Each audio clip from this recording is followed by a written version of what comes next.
अजीब दर्द का रिश्ता है सारी दुनिया से, अजीब दर्द का रिश्ता है सारी दुनिया से। कहीं जलता है मका, अपना घर लगता है मुझे। नमस्कार, आदाब, सत श्री अकाल, प्रणाम। आप देख रहे हैं अपना लोकप्रिय चैनल एबीएन न्यूज़ प्लस और आपके साथ मैं हूं ज्ञानेंद्र पांडे ज्ञानी। बहुत दर्द भरी कहानी जो अभी 24 घंटे के अंदर घटित हुआ जनपद अंबेडकर नगर में। बादल घुमड़ा हुआ था, गरज रहा था, उसी समय एक परिवार के ऊपर आफत आ जाता है, वज्रपात सा आ जाता है कि उसके घर पर बुलडोजर चल जाता है। बुलडोजर तो चला करके सारे नुमाइंदे सरकारी या जनप्रतिनिधि वहां से रवाना हो गए, लेकिन वह परिवार खुले आसमान के नीचे पड़ने वाली बूंदों को सहता रहा।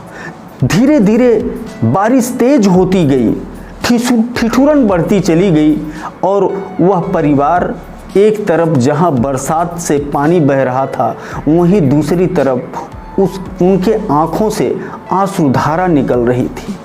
तड़प रहे थे और वह कह रहे थे, यह कैसा सियासत है, यह कैसा सरकार है कि बुलडोजर गरीबों के मकान पर चला देती है।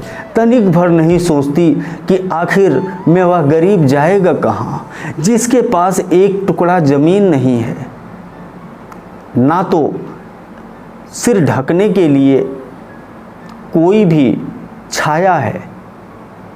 हम आपको यह वाकया दिखाते हैं, यह दृश्य दिखाते हैं कि बुलडोजर चलने के बाद अपने 3 बच्चों को लेकर के एक महिला बीमार पति को लेकर के किस तरह से उस बरसात को सहती है कि जो बरसात लोगों के लिए पहली बारिश सुहावना लग रहा था, लेकिन यह पहली बारिश उस परिवार के लिए दर्द का मंजर दिखा रहा था। तो देखिए वह नज़ारा अंबेडकर नगर के तहसील अकबरपुर अंतर्गत, विकास खंड कटेहरी अंतर्गत, थाना अहिरौली अंतर्गत ग्राम संग्रामपुर का नज़ारा, जहां एक दलित परिवार अमृत सरोवर योजना के सौंदर्यीकरण के नाम पर उसके मकान को उजाड़ दिया बुलडोजर ने, और वह परिवार ठिठुर रहा है और ठिठुरते हुए पल्ली लगाने के लिए, प्लास्टिक का पतरा लगाने के लिए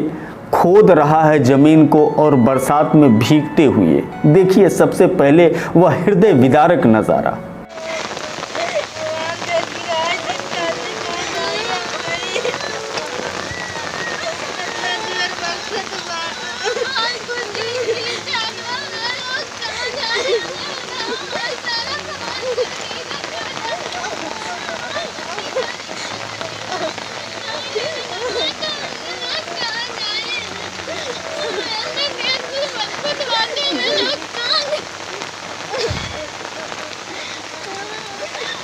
बताया जाता है यह पीड़ित परिवार की मुखिया हैं राम सूरत, जो अक्सर बीमार रहते हैं और इस समय भी बिस्तर से लिपटे हुए हैं। उनकी पत्नी रामावती अपने 2 बच्चियां और एक बच्चे को लेकर के सरकार के इस कोप का शिकार बन चुकी है। जब बुलडोजर कल चला इसके मकान पर, इसके आशियाने पर जो छप्पर था, तो जैसे लग रहा था इसके सीने पर वह बुलडोजर चल रहा है। चीखती रही, चिल्लाती रही, सरकारी नुमाइंदों के सामने फरियाद करती रही, लेकिन कोई सुनवाई नहीं हो रहा था। तो हम आगे कुछ बताने से पहले दिखाना चाहते हैं वह दर्दनाक मंजर कि बुलडोजर चल रहा है और पथराई आंखों से किस तरह से यह परिवार देख रहा है।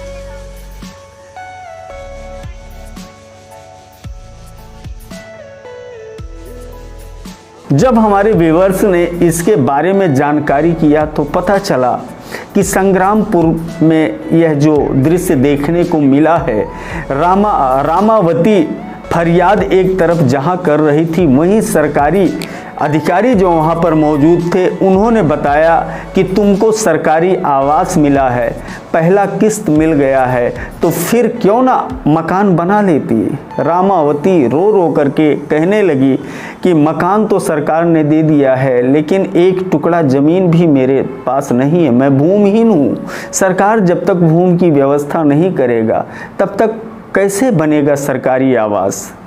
एक किस्त मिल गया है, लेकिन वह किस्त तभी उपयोग में लाया जा सकता है जब एक टुकड़ा ज़मीन उसको सरकार द्वारा दिया जाए। बड़ी विषम स्थिति है।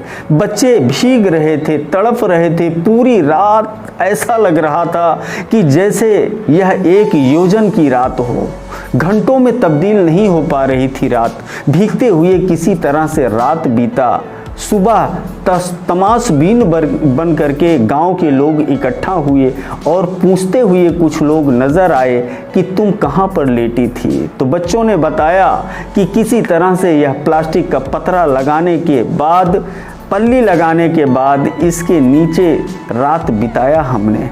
हम आपको उस परिवार से मुखातिब कराते हैं कि जो इस यातना को पूरी रात झेला है।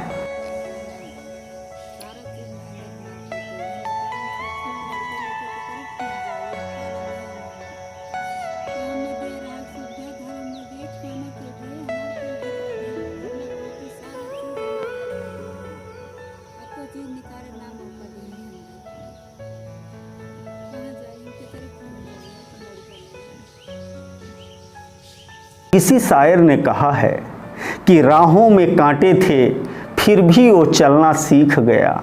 राहों में कांटे थे फिर भी वो चलना सीख गया। वो गरीब का बेटा था, हर दर्द में जीना सीख गया। इन बच्चियों की इच्छा शक्ति देखते बन रही थी।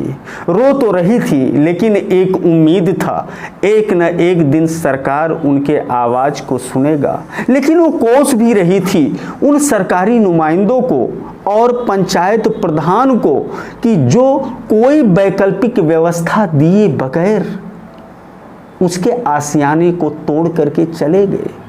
आखिर में इन गरीबों के बारे में कौन सोचेगा? गांव का सामंत शाही सोचेगा, सरकार सोचेगा, या पंचायत का प्रधान सोचेगा?